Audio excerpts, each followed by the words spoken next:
We are here to discuss in this session on the topic production function. This is a part of your microeconomic course. Is very important concept in the sense that this is where you are exposed to how you produce output given the series of inputs at your disposal.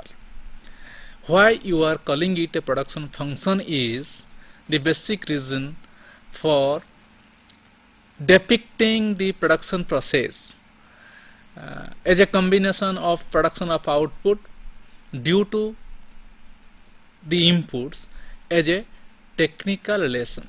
So first we define a production function as a technical relation between input and output.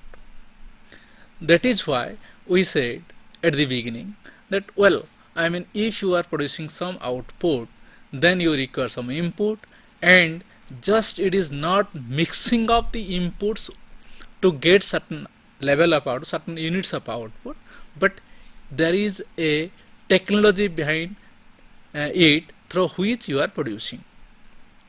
I'll give you an example to clarify what we mean by a technical relation. See, you are supposed to cut a log of wood. A very simple example, you are cutting wood. To cut wood, you are provided or you have an axe. So usually what you are doing is you are using yourself or you are employing a lever to cut wood given the axe. Now when you are employing the lever becomes one input. Then when you are providing the lever with an axe is your capital, it is another input. Now third input at your disposal is the raw material, that is your log of wood. Now then why it is a technical relation? In order to elaborate this, you just remember that given one lever with one axe, certain output is produced, and that output is produced by in the process of cutting the wood. Now technical lessons of here comes in because given one lever, just reverse it. You take given the capital which is presented to you in the form of X, so that is the technology for you. Now given the technology of X, how it cuts wood, the amount of labor demanded by a single X at this present scenario is 1. Given a labor, given one X, then the process continues. Process continues means cutting wood starts and you get certain quantum of output. This is a simple example, but you can extend it to the more complex situation of preparing a computer or manufacturing an aeroplane or even producing a gigantic machine like railway engine. In each of these production processes, you find some inputs are going in and some outputs are produced, but then the production of output is decided by the technology given. Now suppose we go back to our original example and say, instead of X, you just give that lever with a different type of technology, which is just an something like an X, but it is fitted with a motor. So once you run the motor, then the speed of cutting wood by the X will increase. Okay, so what is happening here is you have changed the technology. Instead of giving an wooden handle of X to a leveler, you are attaching with your machine another more sophisticated advanced machinery, a electrical motor. So what will happen is, as the motor start running, you get a number of output. In order to appreciate the idea, you have to remember how a sawmill works. Okay. Now instead of just cutting the woods in a sawmill, if you are transporting the technology, modifying it, and then giving to cut wood, perhaps you will produce huge quantities of wood products, I mean cutting wood, pieces of wood, by the same labor who was perhaps taking half a day or full day to produce certain level of output through his use of X, which has a wooden handle. Now, so once you change the technology, the production changes, employment required by a particular technology also will change. See, what will happen is, as long as you are producing with the minimum or let us say rudimentary tools to produce your output, more or less you are depending on labor to handle these tools. But once you mechanize the production process, what is in the modern terminology called automation. See, most of the work here in the factory or a computer machine making factory or a Western model of producing some cars or airplanes, something like that, where large amount of mechanization is gone in, is being carried on by the machines. So that is why we often are afraid of the replacement of labor in the production process.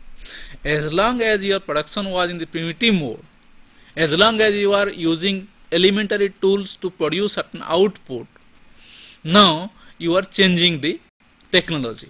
Let us again go back to agriculture we are familiar with.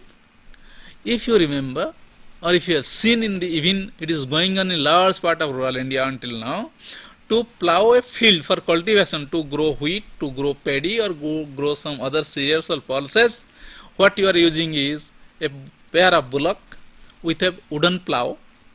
Then a person will be handling that plow, that wooden plow, and handle the bullock. In the process, you just start cultivation of the field, plowing of the field. Now, here, in order to cultivate or plow 1 acre of land, perhaps you are devoting with that particular scenario a pair of bullock, wooden plow, one labor engaged to handle those things, perhaps half a day or full day for 1 acre. Now, substitute this machinery of plow, wooden plow, bullock, man by another machine, another form, that is a tractor.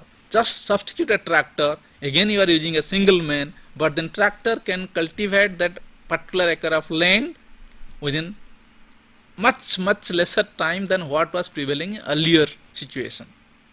Same thing was happening to the invention of the weaving technology in textile industry, when the most of the Indian weavers were either wiped out by from the industry when the textile industry opted for use of weaving machines instead of hand weaving system had to vanish.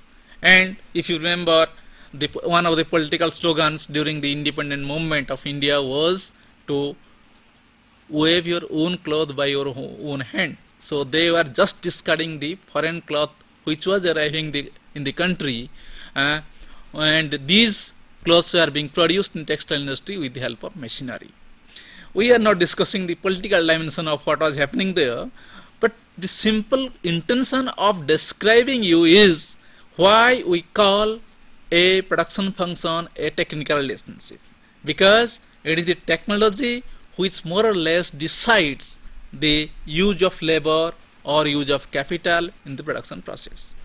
If you are using a simple wooden plow, perhaps you have to spend say 20 rupees, 30 rupees, 40 rupees depending upon the price of the wood, and an iron nail, perhaps 100, 200 rupees or 300 rupees you can just get that wooden plow ready, and then pay laborer. Present wage rate is around 40 to 60 to 70 rupees presently.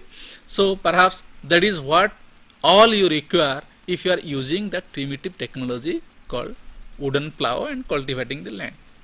Now, if you want to substitute these things, change this technology, perhaps you go for a tractor for cultivation now, and you have to invest perhaps 7-8 lakhs of rupees for that machinery. The change is, of course, the quantum of output that was being produced through a primitive machine, primitive tool like wooden plow has drastically, significantly changed, because half an acre or 1 acre of land was taking a full day for the cultivation. Now it takes perhaps 30 minutes, maybe less than that, for the purpose of cultivation. Now the technology is changing the entire production process. Okay. Now same thing was happening to the textile industry. So in this perspective we are saying that the production function depicts the relationship between input and output, but this is a technical relationship. Now, since we have started with the example of labor and capital, we continue with these two inputs. Let us say labor and capital are the basic inputs for production process, and the output that we are producing is related to the inputs. For our example, it is labor and capital. Okay. Now, what you have learned from the production function, production theory itself, we will come to production function a little bit later, but how do we view or analyze the production situation in the economics theory? Remember the total production, if you keep on increasing, suppose you are starting with the same labor and capital, if you keep on increasing the one of the inputs, let us say labor, for our convenience, it is not necessary that you have to consider only labor. For our convenience, you are taking labor. You keep on changing the labor inputs and then observe what is happening to the total output. Then, if you draw a curve, keeping x-axis reserved for your labor and y-axis for your output, then you see that it increases at an increasing rate, then it stabilizes, that means rate of change is almost constant, then it starts declining. So on this observation, you have formulated 3 stages of production function, that is increasing, constant and diminishing. And we have explained also why this happens. Okay. Now, what is the basic explanation given there? We will use this, that is why I am giving it as a background. What is the basic explanation used in the different stages of production is the total curve, production curve is dependent upon the type of labor and capital that you are using in the process. That means as you keep on increasing the labor input, keeping the capital input fixed, there are two inputs now, labor and capital. What you are doing is you are increasing the labor input, keeping the other input, that is capital, fixed. So as long as capital remain fixed and keep on using labor, that means some part of the capital is some work which should have been done by capital is now being done by labor. Okay. This process is known as substitution of the inputs. You are substituting labor for capital. As a result, as you keep on substituting more and more labor for capital, at certain point, the work which was being done by capital is reducing or diminishing, and it can't withstand any more substitution. That means if you substitute, that means you can't imagine a process where you are just totally doing away with the other input, that is capital, and you keep on substituting labor everywhere, so there will be a stage will come where there will be no capital. This is not possible because your production is binded or it is bound by the technical relation. The technology requires this much of minimum capital required and this much of minimum labor required to produce. And then given these two constraints, you are trying to substitute labor and capital or capital for labor, all these things. So modern technology, for example, is substituting large amount of capital in place of labor.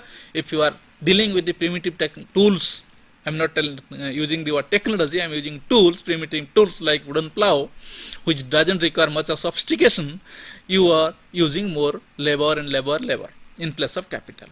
That is why in agriculture, for example, large part of the production, wherever there is no irrigation, there is no use of modern fertilizer, that is chemical fertilizer, there is no substitution of the technology like tractor or some other machinery, the large part of the work in the agricultural sector is carried on by labor with little bit or less of capital.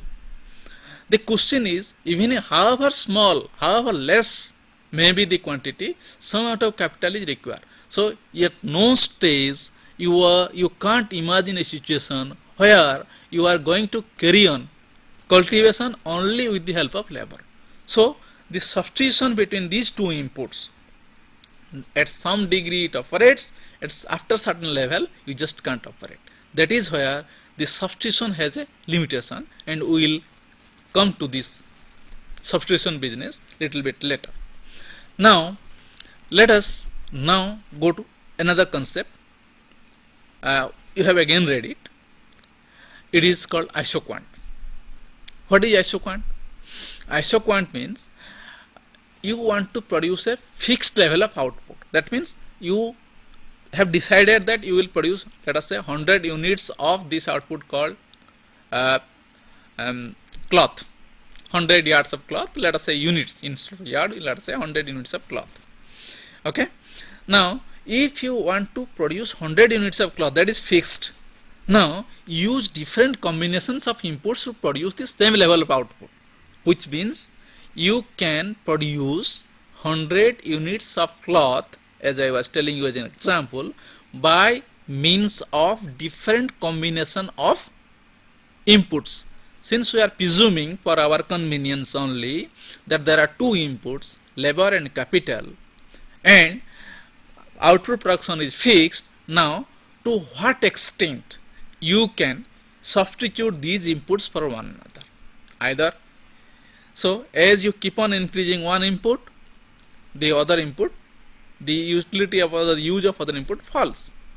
Because suppose to produce 100 yards of cloth or 100 units of cloth, what you are, so let us say you are using 5 units of capital, 5 units of labor. I am using the word units. Maybe when you translate into actual value, measure of value, then obviously 5 units may be 5 crores of rupees or 5,000 rupees, depending upon the type of investment that is required for the production process. Now 5 units of labor, 5 units of capital, 100 units of output. Let us say that is one situation. You plan to now produce the same 100 units of output, but instead of 5-5 combination, you want to change. Just reduce 1 unit of capital. Let us say you are using 4 units of capital now instead of 5, and in place of 5 units of labor that you had been using earlier, now you want to increase by 1 unit. Let us say 1 unit, let us say you increase by 1 unit, so you are using 6 units of labor now and 4 units of capital. So you can try different combinations, as long as I was telling you, you are not going beyond the requirement of the technology. A certain minimum critical level of capital has to be there, without which the production can't take place. So what is possible is, nevertheless, you try to substitute the inputs, labor for capital or capital for labor, and produce same level of output. That is the idea of isoquant. Isoquant means you produced a fixed level of output using different combination of inputs.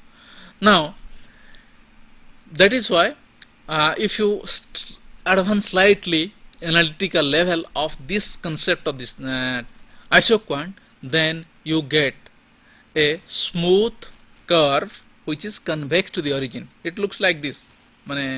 How do you, not U, L, but L has a fixed proportion substitution. Here it is continuous substitution. So you get a smooth curve which is convex to the origin.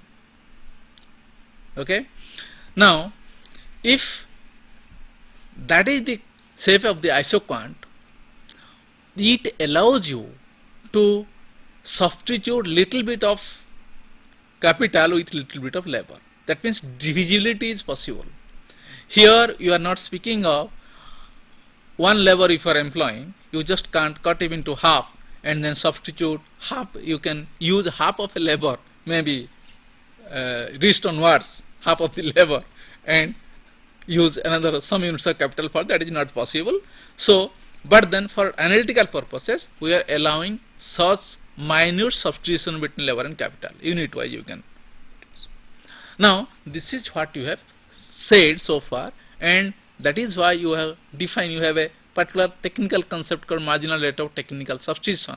Marginal rate of technical substitution between labor and capital, where you are using the rate at which a particular unit of a particular some units of labor is substituted for a particular unit of capital, and even when you are doing this, the level of output remains constant. That is the idea of marginal rate of technical substitution. Now, this is the background. What we have done so far is we have said what is a production function. It is a technical relation between input and output. Then we are saying that then we have said that technical relation has certain significance in this context, and you have the liberty or you have the choice of substituting one input for another, but you can't do it infinitely. And then we said that, well, you can, for example, in your business of substitution, you can use different combination of inputs to produce a fixed level of output. Okay, that is the idea of concept, that is the idea of isoquant. Now, let us now come back to the production function again. In the economic analysis that we usually undertake, you will find different kinds of production function. That is what I wanted to discuss today. Different kinds of production function, and this differentiation is made on the basis of the substitution between the inputs or between the technical relationship that we are proposing. Now, I will just draw your attention to the slide that will appear. Slide, please. So, this is the first slide that we are presenting. This is one type of production function which is called linear production function. Look at the equation there, given there. Q is the output here, and K and L are labor and capital. Now, look at the, after the equality sign, look at the last part of it. A, K plus B, L. This is, that means particular proportion of capital plus, in additive form you see, plus particular proportion of labor is being used as a production function relationship. So, Q is the output. You can depict this relationship between input and output through a linear function, that is AK plus BL. Now, if you are interested to look for further properties, what you can conceive here is to see what returns to scale it operates with, or it exhibits, and what is the rate of substitutions. There are two properties that we want to discuss. Okay. Now, scale of production, or what is the scale of operation. See, we have so far, while discussing the production function, we have drawn your attention to the behavior total product curve, and the stages of production we have analyzed by changing one input, keeping the other input constant. That is very important. See, when you are changing the labor inputs, you have kept the capital input constant. But why not change both the inputs? You can change both the inputs and still expect certain behavior on the part of the output. So that is called returns to scale. So what is returns to scale? If you change both the inputs or all the inputs in a production function. See, I am telling you using the word both because for our analysis we are taking only two inputs, labor and capital. That is what I am saying. Both means labor and capital, but there is no reason to confine yourself or confine your analysis to only two inputs. You can take a more realistic example of situation where n number of inputs are possible. Now, what I am telling is, increase the inputs by a particular factor twice. Suppose you have used 5 units of labor, 5 units of capital to produce 100 units of textile product cloth. Now double the inputs. So that means 5 units of capital become 10 units of capital, 5 units of labor becomes 10 units of labor. You have doubled the inputs. Now watch what is happening to your output. So basic preliminary idea or common sense will tell you that, well, I mean, since you have doubled the input, output will be doubled. Fine, that is possible, nobody denies that. But it is not always true, or that is not the only possibility. Output may double because you are doubling the output. It may increase more than what you have expected, more than double. That means if 100 units you are expecting 200 to become 200, it can become 250, it can become 300, or other situation also is possible. As a result of your doubling of the inputs, instead of getting 100 units of cloth, you may get less than that, less than 100, maybe 90, maybe 80, maybe 50. So there are three scenarios that we are depicting now. One is when you double the inputs, output doubles. When you double the inputs, output increases more than proportionately, means more than double. When you double the inputs, output increases less than proportionately, means instead of 100 you may get 90, or maybe you can come down to 50. There is no technical relationship a priori through which you can know these things, but then you are observing three possibilities. One is called constant returns to scale. The another is called increasing returns to scale, and still there is a third possibility which is called decreasing returns to scale. Okay, what is happening here? Again, I am trying to just remember, you have increased both the inputs or all the inputs in your production function. Okay, so you are trying to measure returns to scale, and for that you are saying that since I am increasing all the inputs in my production function more by certain extent, I am trying to observe the resultant output that is coming because of this change.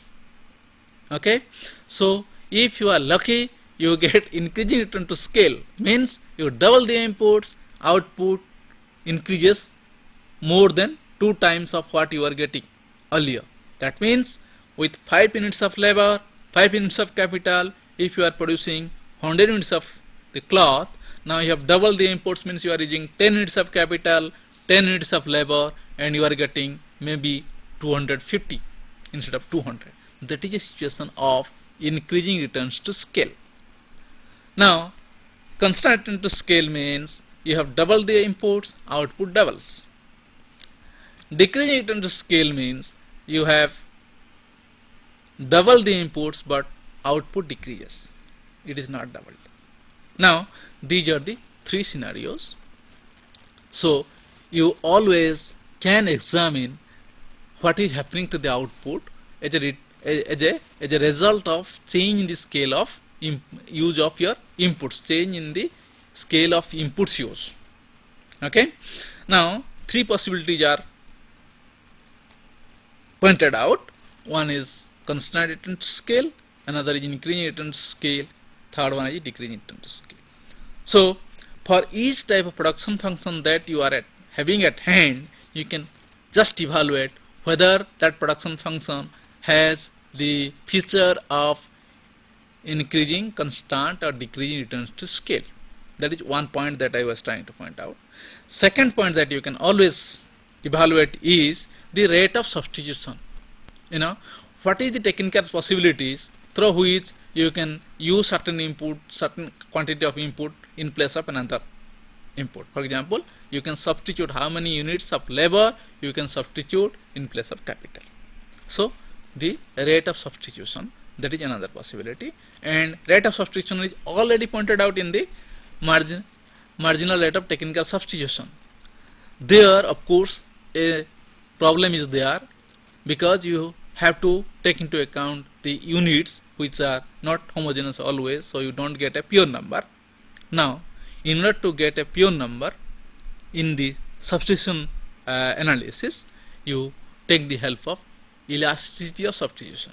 And you are familiar with the term elasticity. You have seen elasticity of demand earlier when you are using the consumer behavior analysis. Okay, percentage change in demand due to percentage change in price, that type of situation. And remember that there is always a pure number in the sense that doesn't have units. Okay, so similarly you can go to analyze the rate of technical substitution, elastic substitution we are calling. Let us come back to the slide that I was just pointing out. There we have pointed out that okay, production function can be linear production function. Okay, now again I will invite your attention to this slide. See, here it is, we have described the different features of the linear production function. Now it has constant return to scale. That is what it is. That means if you are increasing the inputs, the output increases by same proportion. Now the isoquant that you get, you look at the last line of the slide, the isoquant that you get is parallel. That means you just take a point on y-axis, try to extend the line towards x-axis, then you take another point, so you have to get parallel line as isoquant for this production function. And next slide will give you the second type of production function that we can have, from linear to fixed proportion production function. To appreciate this, you have to remember the input output analysis, where the entire technology was designed on the basis of fixed proportion, and the type of production function you can take from fixed proportion production function is, you look at the second line of the slide, it gives you minimum of K and L, A, B are the proportions, and the you have to remember why you are using the minimum. See, you have to see when the production is taking place, you are taking into account the minimum values of either of these two production functions to produce an output. For example, maybe 5 units of labor will produce 100 units of capital, given the capital amount fixed. So when the minimum amount is necessary to produce, that means 5 units of labor are necessary to produce your particular level of output, you don't have to go for 6 units of labor. So that is the minimum. Again I will draw your attention to the slide. So we will move to the next slide. So the next slide tells you about the returns to scale. Again it exhibits constant return to scale, which means if you double the inputs, output doubles. The last line of the slide tells you how you derive the constant return to scale. Just look at M. M has a power 1. That means if you double the inputs, output doubles. Let us again little bit of further analysis on this. And here it is saying that okay, since M is there, you are having constant return to scale, but then you can change the value of M to such an extent that you can different to scale. Now next we will give you the most important and empirical analysis on the production function field, which is called Cobb-Douglas production function. Look at the specification in this slide. Look at the second line particularly. See, in the earlier form, when we are speaking of linear, it was in additive form. The inputs were K plus L with some adjustment. But now look at the second line. The inputs are in multiplicative form. That means forget about A, which is just like an intercept, K raised to the power some A and L raised to the power some B.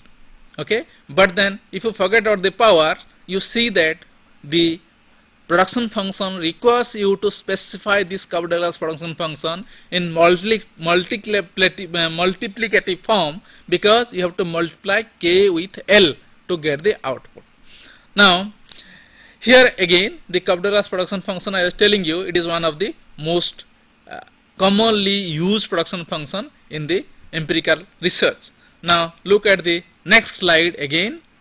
We are coming back to the features of isoquants, and then perhaps we will speak about the elasticity of substitution.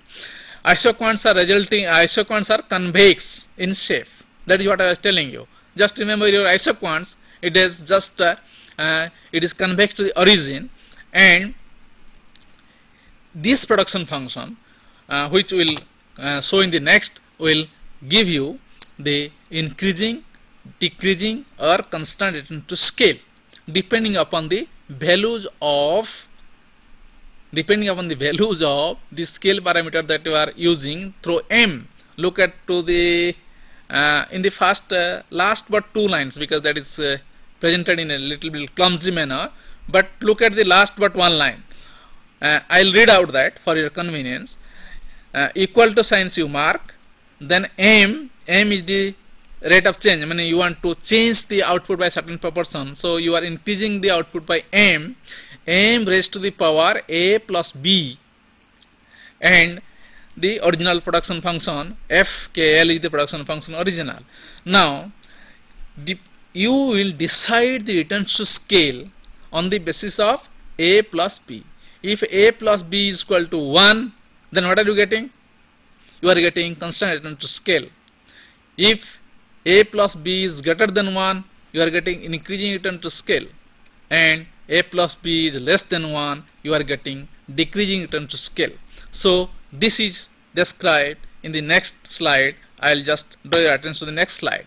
This is what it is being given. So this is return to scale. That means remember that Skobderla's production function, if you know the value of a and b as we have depicted in the equation, you can always get either increasing, constant, or decreasing return to scale depending on whether a plus b is equal to 1 or greater than 1 or less than 1.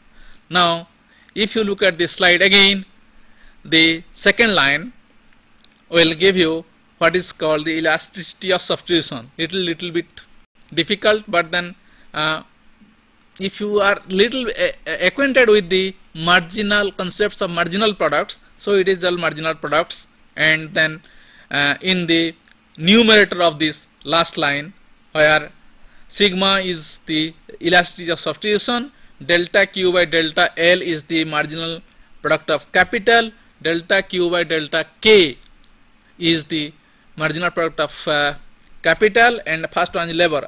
If I have not spelled out correctly, remember first one is marginal productivity of labor, second one is marginal productivity of capital, and the denominator q is the output as usual, but the inside the bracket you are differentiating the output, change in output with respect to capital.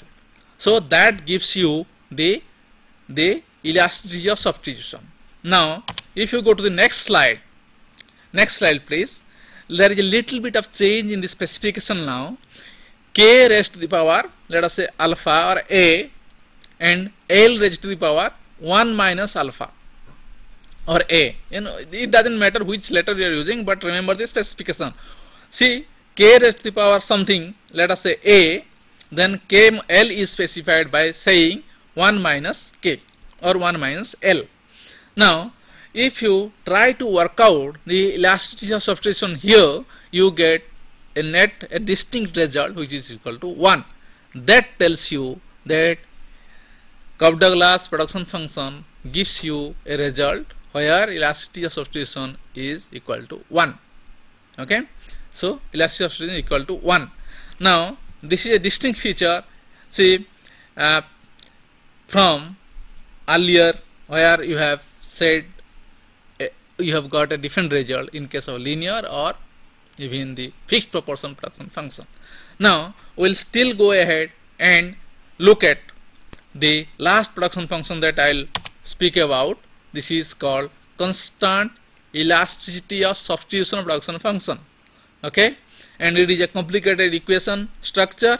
Just in the slide, look at the second line where q is equal to the rest of the equation. There is a mistake, typographical mistake there. L raised to the power रो होना चाहिए, माने it should be L raised to the power rho rather than L rho. Anyway, but then this production function gives you constant elasticity of substitution.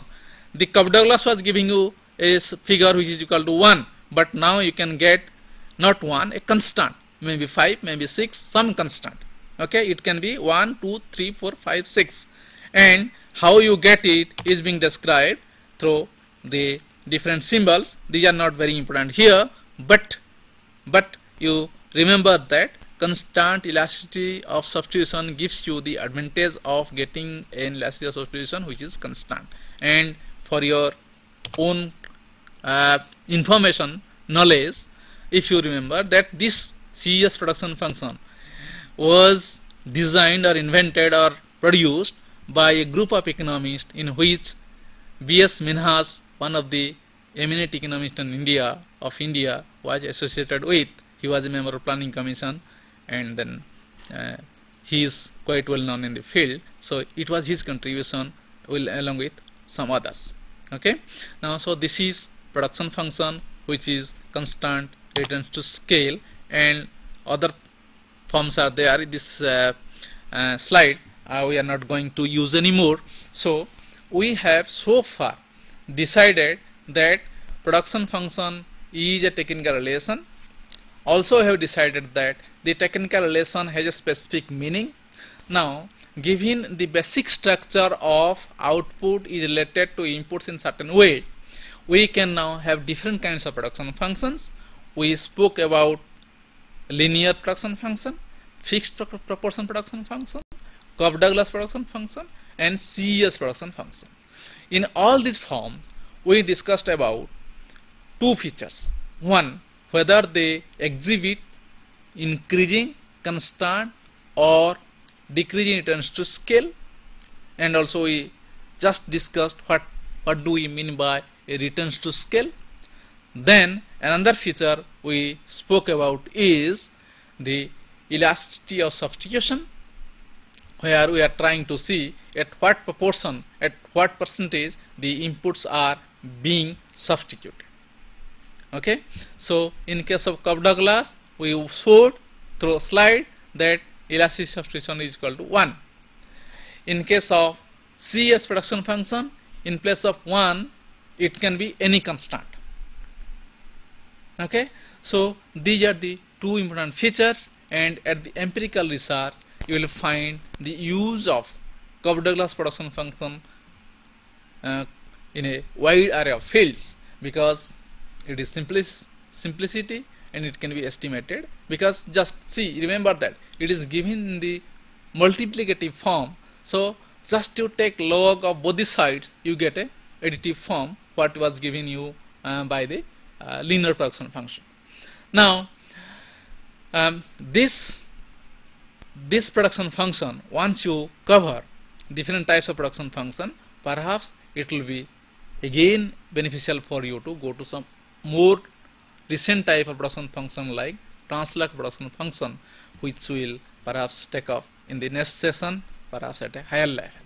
And with this, we complete the discussion on the session. If 1 minute time is there, I will still be interested if there is anybody listening to this program, and if there is any question. Perhaps there is no time, but I will welcome the question. Please mail your question to the department, and we will try to satisfy your queries if there is anything left which we have not been able to cover in this session.